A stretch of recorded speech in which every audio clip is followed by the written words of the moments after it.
So what's good, boys? My name is Sean. Welcome to another video. So today, boys, is Sunday. Ano date, babe? February 4, 2024. Shoutout sa inyong lahat dyan. Okay, so nakukonti na yung members na gym. Natapos na yung mga nagpa-apply ng membership sa gym.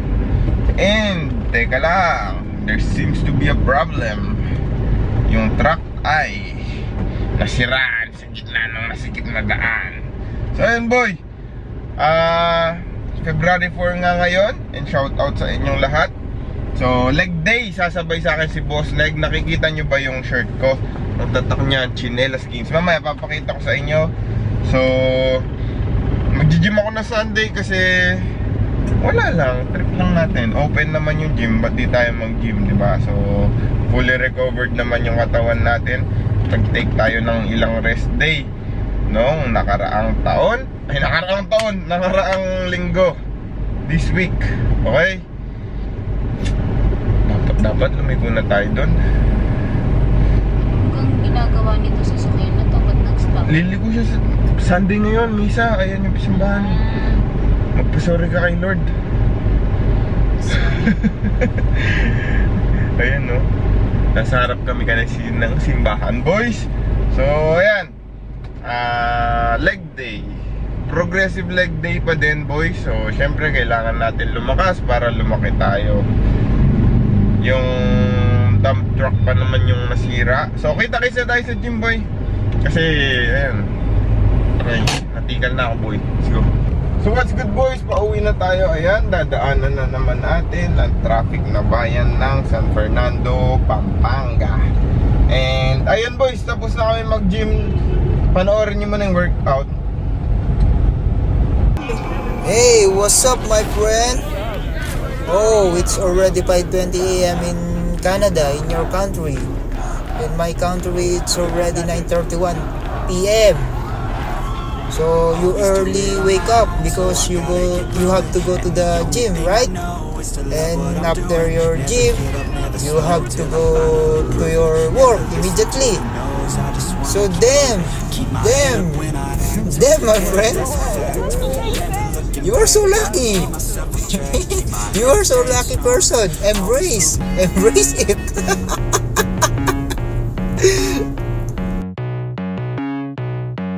Feel the cold world try to put me on my knees, and I feel all of the pressure to provide everything. So I keep my head down, work hard and believe that tomorrow will be better. Give it time and you'll see. But there's always a new fight, always a rough night, cause it takes a few tries to get something new right. When it's been a tough life, you need a new view sight to see what to do, like to make a new move, right? And I could feel the weight of the world, better brace fast. Got a little blood in my mouth, I can taste that. And I've been beaten, bruised from the fight, ain't no fake out. Calluses, they grow from the pain and the days pass. But I will never give up, and I will never give in. Strength is all I got now, and damn it, man, I'm all in. So I'ma have to stay tall, never show I'm bleeding. When everything is too much, you will see me leading.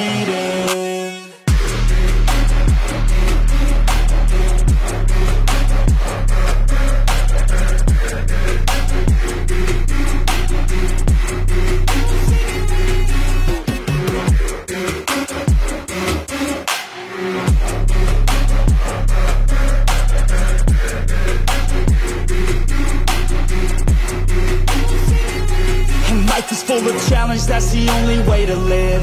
Dopamine is something that to get you have to give. In the moment it may suck, but that's the only way to win. Keep your head and chin up, take the blows and don't give in. And life will hit you so hard, we've been through it so far. Wake up with a new scar, some just want a new start. But we all get a different hand, dealt to us a different plan. Take your gifts and make a stand, you don't get a second chance. And I can feel the weight of the world, better brace fast. Got a little blood in my mouth, I can taste that. And I've been beaten, bruised from the fight, ain't no fake out. Calluses, they grow from the pain and the days pass. But I will never give up, and I will never give in. Strength is all I got now, and damn it, man, I'm all in. So I'ma have to stay tall, never show I'm bleeding. When everything is too much, you will see me leading.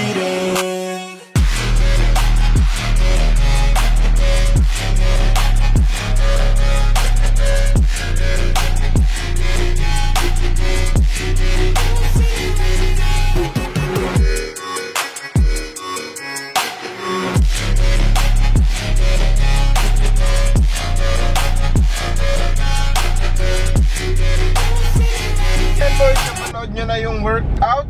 And nakita nyo naman na may t-shirt kami. So exclusive lang tong t-shirt na to para sa mga natitirang OG Chinelas Gains member. So meron pa naman iba, pero syempre ano muna to, parang prototype. Pero gusto nyo ba magpagawa kami ng Chinelas Gains na shirt, yung merch, diba? So may order ba sa inyo? Comment down below nga.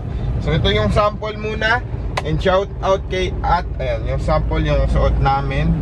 So shout out kay Ate May na nag-design nito, yung asawa ni Boss G. And ayun boy, napakaganda ng shirt. Tapos shout out din sa nagpagawa nito. Yan, diba? So napakabait na nagpagawa nito. Itatago natin siya sa pangalang Cold Boy. Yan, konti lang naman yung nakakaalam sa Cold Boy na pangalan. Yan, so pauwi na kami, may lalakarin pa kami. And yun, kita-kits na tayo sa Kawalan. Let's go. Yan, welcome to another video. Nandito tayo sa old gym natin. Ayan, mamaya papakita ko sa inyo. So sanay naman kayo dito sa gym na to. So ito na talaga yung parang bahay ko. Dito komportable tayo. Yan, Chinelas Gains syempre. So pag dito lang ako nagbubuhat, Chinelas Gains. So may option naman tayo na magsapatos, pero Chinelas Gains na lang. Syempre yun yung signature dito ng mga nagsisimula pa lang tayo. Ever since we just started, we are wearing slippers. And K5, shoutout K5 Reserva, Boss Duan, Boss Jom, shoutout sa inyo. And buhat natin ngayon, chess yata, di ko na memorize. Nasa cellphone ko yung program. Tara!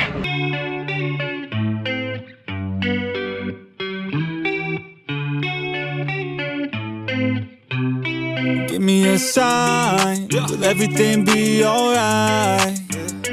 I need a sign, cause I don't wanna waste my time. Sometimes I don't wanna wake up, I feel tired in my bed, wanna lay up, watch TV and step out fake love, let the drama unfold with my brain numb. Yeah, I'm still digesting everything that's going on, second guessing if this world is a place worth saving. I feel lost in this world as of lately. Give me a sign, will everything be alright? I need a sign, cause I don't wanna waste my time. I wish I knew if all of my dreams would come true.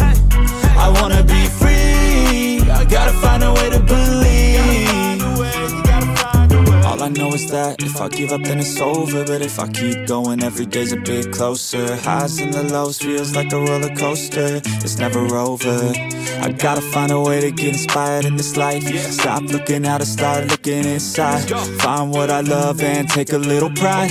Anything is better than complaining about life. I don't need help, I could do it by myself. No pain, no gain, I will go through hell. Do what it takes, I will break out of my shell. I'm never coming back, once I'm gone I'm out. Yeah, got me like ooh, watch me on the screen, you gon' see me making moves. You gon' see me scheme like I got something to prove. Working like a fiend, yeah I do just what I do. Got a purpose, got a view, turn my vision into truth. My dreams are becoming lucid. The more I work improving, the more I fight, keep moving. I am not losing, pride keeps me refueling. I will be better real soon, yeah. Real soon, yeah. Give me a sign, will everything be alright? Okay. I need a sign, cause I don't wanna waste my time. I wish I knew if all of my dreams would come true. I wanna be free, I gotta find a way to believe. Gotta believe I will make it happen one day. You gon' see my face in my name. Came to this place to be great. Okay, I will make it happen one day. You gon' see my face in my name. Came to this place to be great. Okay, okay.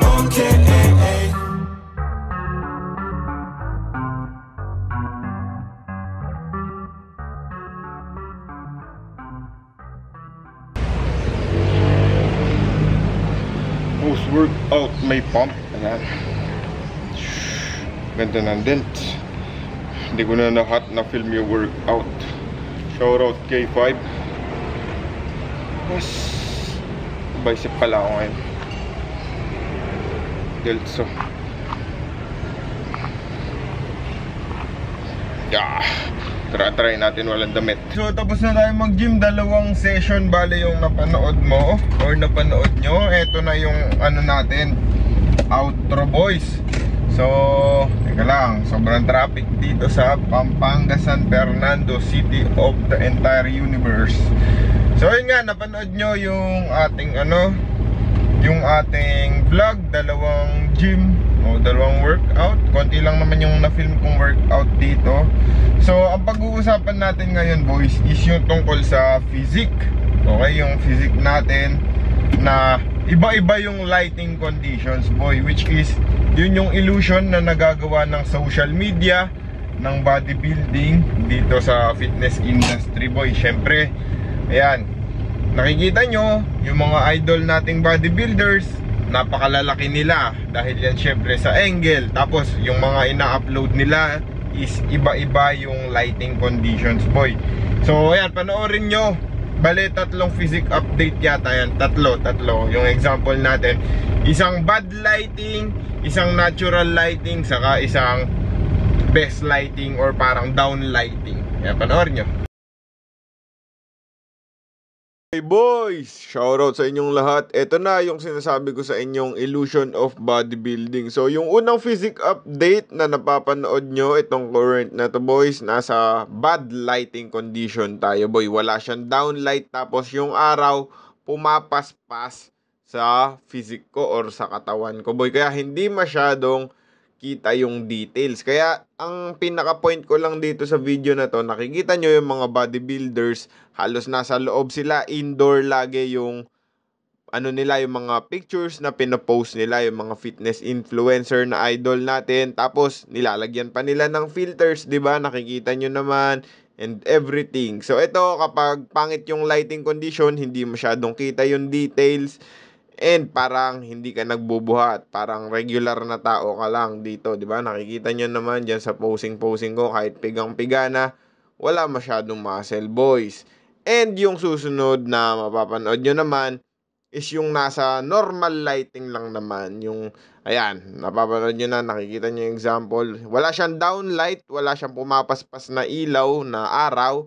Ganon. So, kung ano yung physique mo as is, yan naman yung isang lighting condition natin, boys.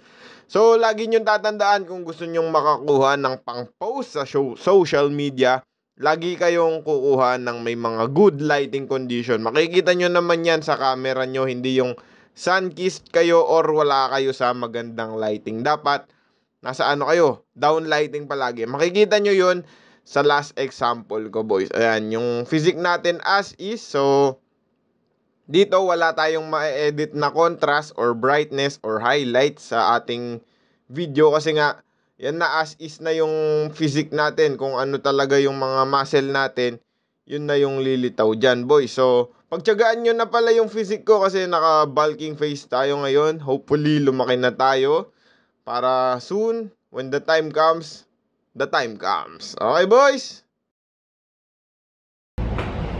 Chinelos Vince merch from AC Miles Graphics. Ayan, Samsung Select Angles.